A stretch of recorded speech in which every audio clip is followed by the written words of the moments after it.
जय हिंद, नमस्कार प्यारे साथियों। स्वागत है आप सभी का उत्कर्ष एकेडमी खिलचीपुर के ऑनलाइन प्लेटफॉर्म में। साथियों, इस क्लास में हम लोग railway, RPF, constable and SI exam 2024 के लिए वेरी मोस्ट और इम्पोर्टेंट जीके एंड जीएस के क्वेश्चन डिस्कस करेंगे।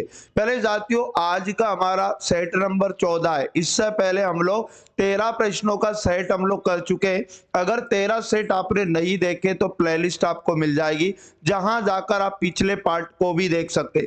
दोस्तों, ये क्वेश्चन सभी क्वेश्चन ऐसे हैं जो एग्जामों के अंदर कई सालों से रिपीट हो रहा है, इसलिए एक भी क्वेश्चन को स्किप नहीं करना है। और दोस्तों याद रखना, आप लोगों को बता दूं कि बिल्कुल छोटा क्लास होगा और छोटी सी क्लास में आप लोगों को काफी क्वेश्चन बहुत इजी वे में याद करवा दिए जाएंगे।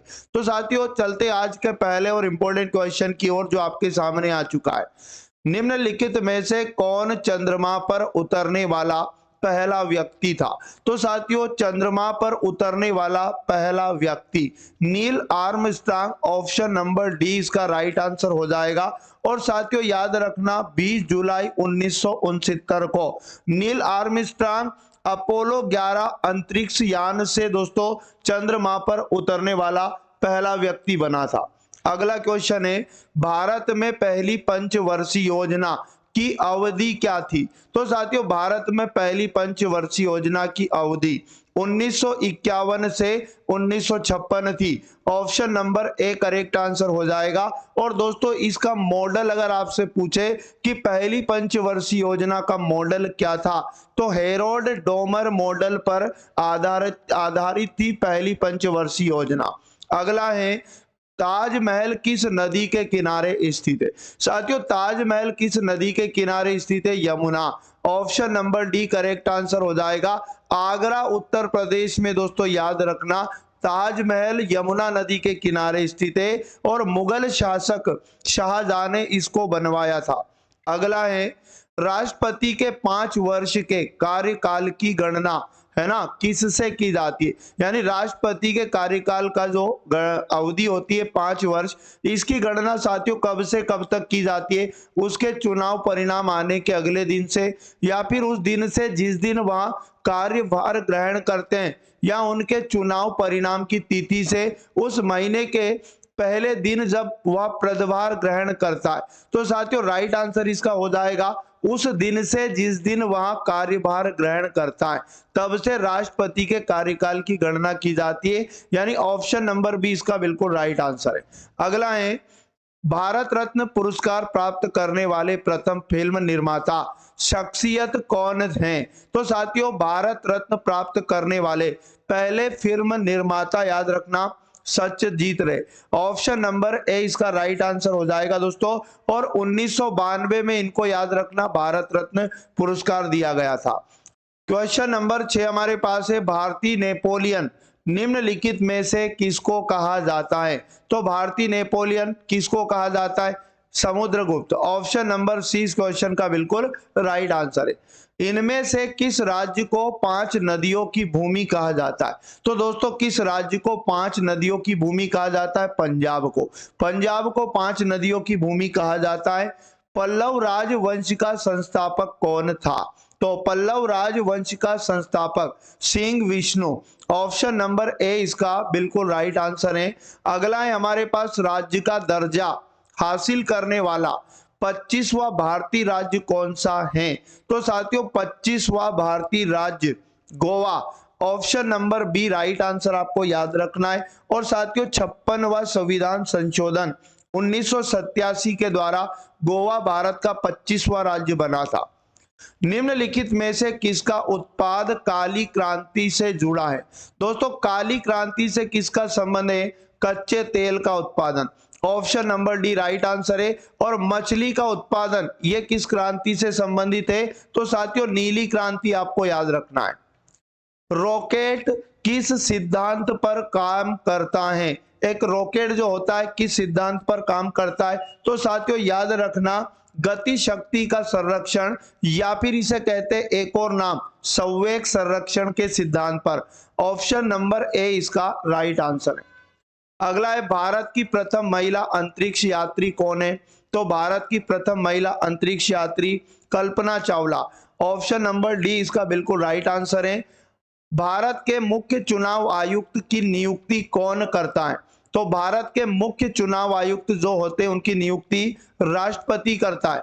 ऑप्शन नंबर बी इसका राइट आंसर है। मैं आपको बता दूं, मुख्य चुनाव आयुक्त का जो कार्यकाल होता है दोस्तों 6 वर्ष, आप याद रखिएगा।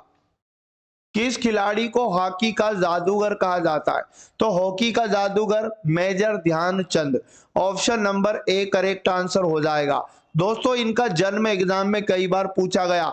29 अगस्त 1905 आपको याद रखना है। और इनका जो जन्म हुआ था याद रखना प्रयागराज उत्तर प्रदेश में हुआ था। और इनका जन्म दिवस जो दोस्तों याद रखना 29 अगस्त प्रतिवर्ष खेल दिवस के रूप में मनाया जाता है।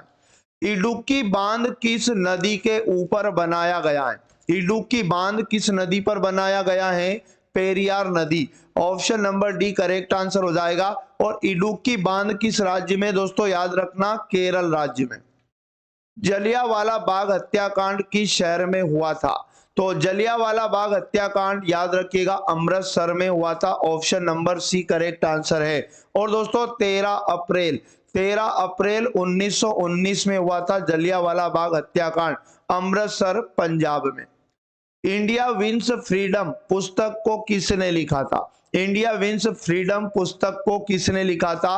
मौलाना अबुल कलाम आजाद।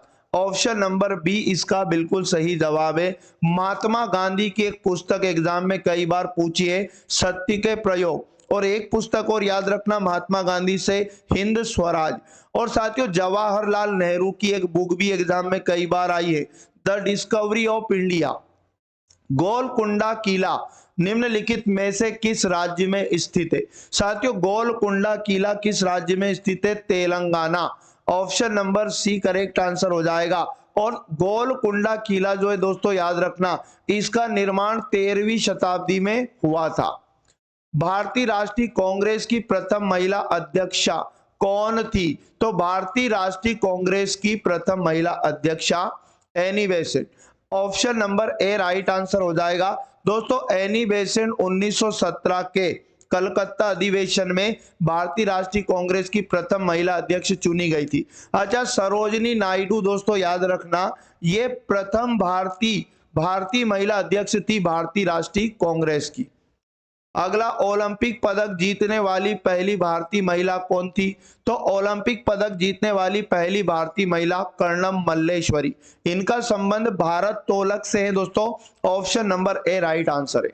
राष्ट्रपति को पद की शपथ कौन दिलाता है? तो राष्ट्रपति को पद की शपथ कौन दिलाता है?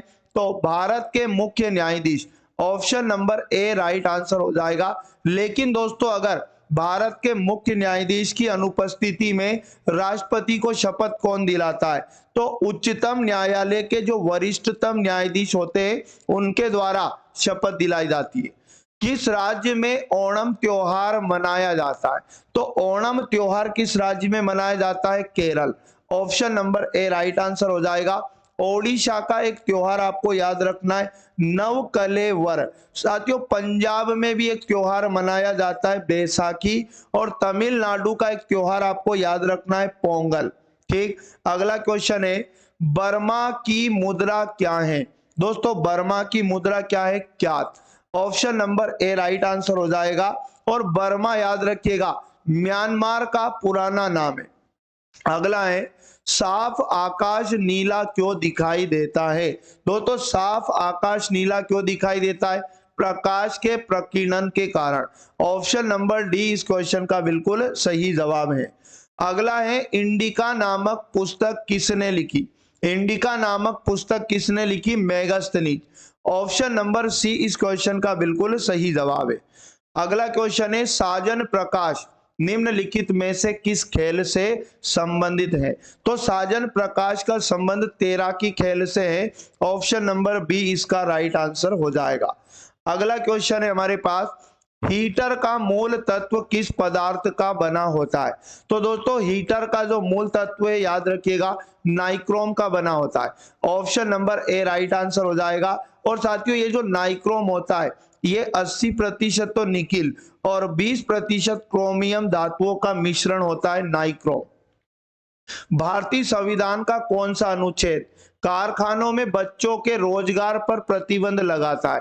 तो भारतीय संविधान का कौन सा अनुच्छेद, अनुच्छेद 24 याद रखिएगा, ये कारखानों में बच्चों के रोजगार पर प्रतिबंध लगाता है। ऑप्शन नंबर सी बिल्कुल राइट आंसर है। फिरोजशाह कोटला मैदान निम्नलिखित में से किस खेल से संबंधित है? तो दोस्तों फिरोजशाह कोटला मैदान का संबंध क्रिकेट खेल से, option number C right answer हो जाएगा। और फिरोजशाह कोटला मैदान कहां पर है दोस्तों? तो नई दिल्ली में है। और एक याद रखिएगा, क्रिकेट का famous stadium Narendra Modi stadium जो गुजरात में है। भारत में पहली कागजी मुद्रा कब आरंभ हुई थी? भारत में पहली कागजी मुद्रा कब आरंभ हुई थी? 1861। और याद रखना, पहली बार 10 रुपए के, 20 रुपए के, उसके बाद 50 रुपए के, 100 रुपए के, और उसके बाद में 1000 रुपए के मूल्य वर्ग के नोटों को जारी किया गया था। अगला क्वेश्चन है, भारत में दक्षिण भारत का अन्न भंडार के नाम से किसे जाना जाता है? तो दोस्तों दक्षिण भारत का अन्न भंडार Thanjavur, option number B right answer है। लेकिन अगर एग्जाम के अंदर पूछ ले कि भारत का अन्न भंडार किसे कहते हैं, तो फिर आपको पंजाब याद रखना है।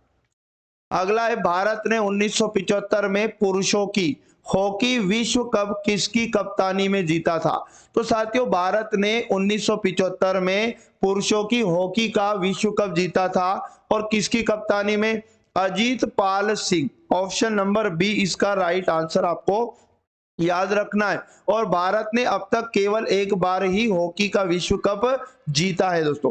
अगला है हमारे पास, सौर मंडल का सबसे बड़ा उपग्रह कौन सा है? तो सौर मंडल का सबसे बड़ा उपग्रह Ganymede, option number C right answer हो जाएगा। और ये गैनीमीड किस ग्रह का उपग्रह है? तो याद रखना बृहस्पति का। और अगला क्वेश्चन हमारे पास है, असम में बराक घाटी किसके लिए फेमस है? असम की जो बराक घाटी है किसके लिए प्रसिद्ध है? चाय के उत्पादन। ऑप्शन नंबर डी इस क्वेश्चन का बिल्कुल राइट आंसर आपको याद रखना है। अगला हमारे पास है, एक प्रतिष्ठित कला पुरस्कार कालिदास सम्मान किस सरकार द्वारा वार्षिक रूप से प्रदान किया जाता है? तो साथियों कालिदास सम्मान को प्रतिवर्ष मध्य प्रदेश सरकार के द्वारा प्रदान किया जाता है। Option number C correct answer हो जाएगा। और पुरस्कार स्वरूप आपको याद रखना है, एक तो 2 लाख रुपए मिलते हैं साथियों, और इसमें एक प्रशस्ति पत्र भी दिया जाता है। अगला है, चिल्का झील जो भारत के खारे पानी के सबसे बड़ा पारिस्थितिकी तंत्र है, निम्नलिखित में से किस राज्य में है? तो चिल्का झील ओडिशा राज्य में है, option number C right answer है। बंकर और चक्कर शब्द निम्नलिखित में से किस खेल से संबंधित है? तो बंकर और चक्कर शब्द याद रखिएगा पोलो खेल से संबंधित है, ऑप्शन नंबर सी इसका बिल्कुल करेक्ट आंसर है। मानव शरीर में निम्नलिखित में से कौन सा भाग रक्त से अपशिष्ट पदार्थ को छानता है? तो रक्त से अपशिष्ट पदार्थ को छानता है कौन? गुर्दे, ऑप्शन नंबर बी दोस्तों इसका राइट आंसर है। निम्न खेलों में से किसके साथ जूल्स रिमेट कप का संबंध है? तो किसके साथ जूल्स रिमेट कप का संबंध है? फुटबॉल, ऑप्शन नंबर डी इसका बिल्कुल राइट आंसर हो जाएगा। भारतीय संविधान के निम्नलिखित में से कौन सा अनुच्छेद उपराष्ट्रपति के चुनाव से संबंधित है? तो कौन सा अनुच्छेद उपराष्ट्रपति के चुनाव से संबंधित है? तो अनुच्छेद 66, ऑप्शन नंबर सी इस क्वेश्चन का बिल्कुल राइट आंसर हो जाएगा।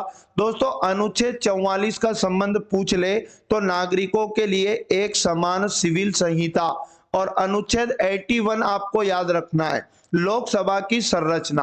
तो साथियों ये थे पूरे टॉप 40 क्वेश्चन जो आपकी एग्जाम के लिए बहुत ज्यादा इंपॉर्टेंट साबित होंगे। तो साथियों डेली इस क्लास को आप जरूर वॉच किया करें, और पिछली क्लासों को नहीं देखा तो प्लेलिस्ट में जाकर पिछली क्लासों को भी देख ले। और इस क्लास का डेली पीडीएफ आपको टेलीग्राम पे मिलता है, टेलीग्राम का लिंक इस वीडियो के डिस्क्रिप्शन में है, जहां जाकर आप टेलीग्राम से जुड़ सकते हैं।